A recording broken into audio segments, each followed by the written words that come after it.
Pengertian pengukuran. Apakah yang dimaksud dengan pengukuran?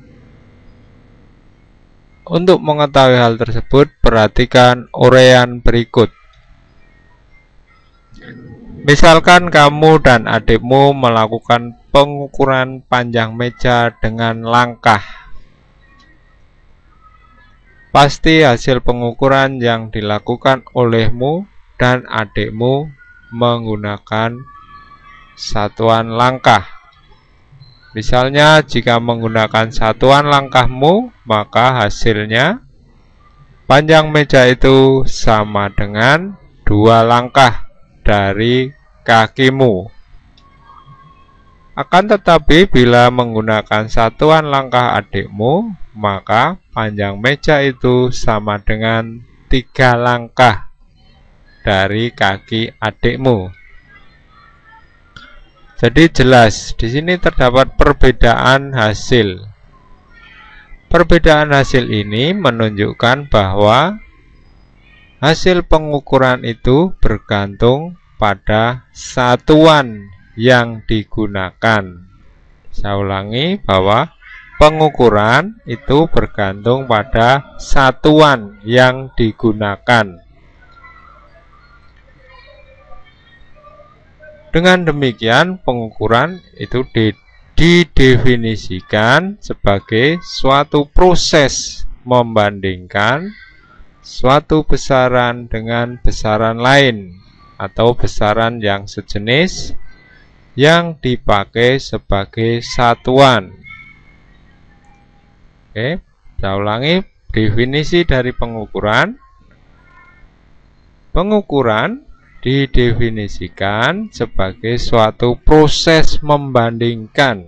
Jadi suatu proses membandingkan. Membandingkan apa? Suatu besaran dengan besaran lain atau besaran yang sejenis yang dipakai sebagai satuannya. Pengertian satuan sendiri adalah pembanding di dalam pengukuran. Jadi, definisi satuan itu adalah pembanding di dalam pengukuran. Pada kegiatan di atas tadi, yaitu mengukur panjang meja yang dinyatakan dengan angka, maka panjang merupakan besaran. Panjang merupakan suatu besaran. Jadi, segala sesuatu yang dapat diukur dan dinyatakan dengan angka atau nilai disebut besaran.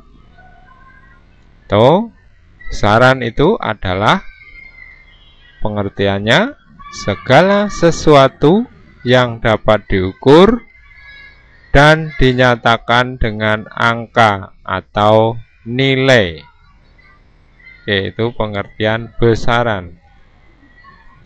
Misalnya, panjang meja itu 80 cm, maka panjang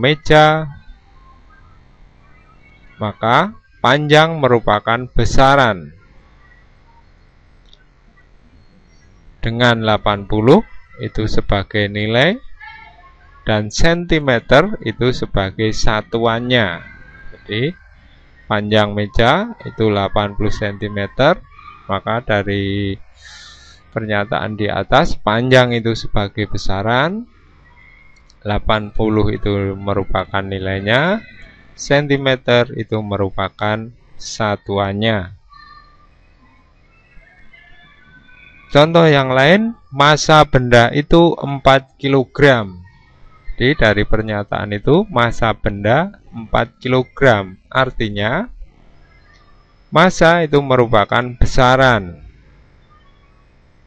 Sedangkan 4 itu sebagai nilai atau angka, dan kilogram disingkat kg itu sebagai satuannya. Contoh yang lain yaitu waktu waktu istirahat 15 menit. Waktu istirahat 15 menit. Yang merupakan besaran di sini adalah waktu. Sedangkan 15 itu merupakan nilai atau angka, dan menit merupakan satuan.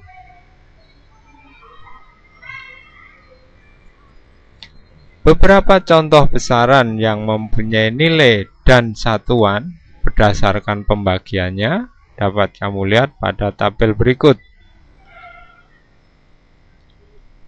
Besaran dan satuan,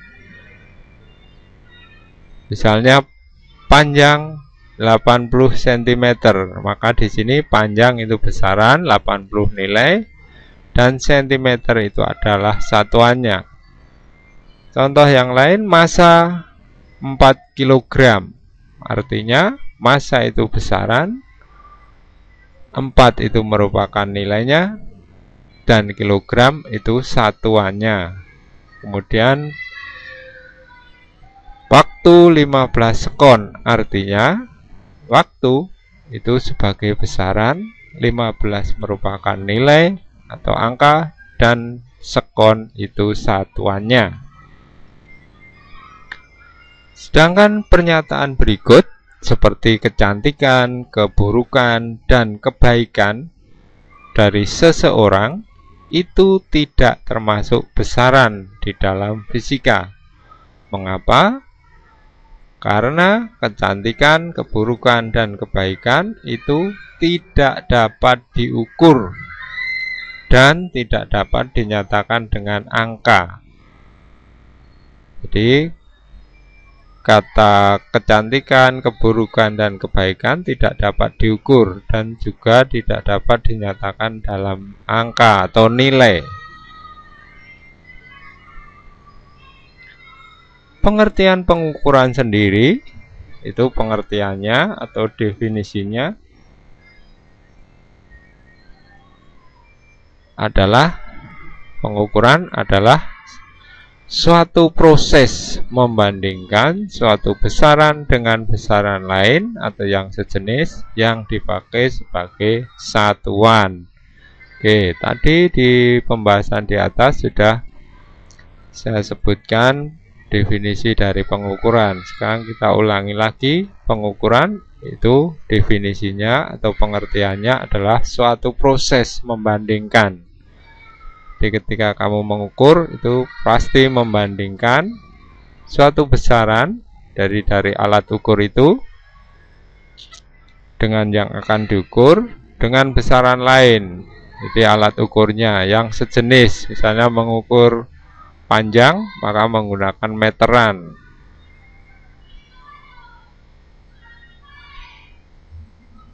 Kemudian di dalam meteran itu pasti ada satuannya, yaitu bisa senti, bisa mili, bisa juga meter, di milimeter, sentimeter, maupun meter sendiri, itu sebagai satuannya.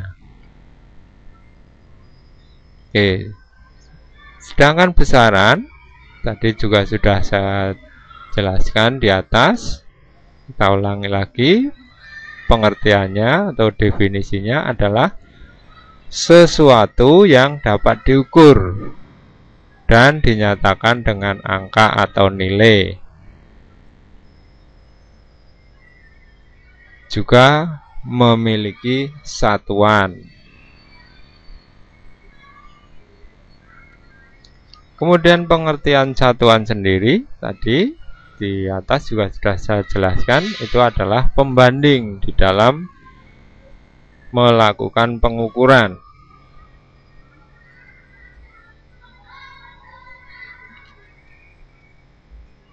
Oke, untuk melihat penjelasan dari materi fisika yang lain, silakan Anda melihat video yang ada di blog saya, yaitu www.blog4u7blogspot.com, atau Anda juga bisa melihat di YouTube dari blog for you2 atau blok 4U7. Di situ Anda bisa melihat banyak sekali penjelasan dari materi-materi fisika mulai dari kelas 1 sampai kelas 3 atau kelas 7 sampai kelas 9.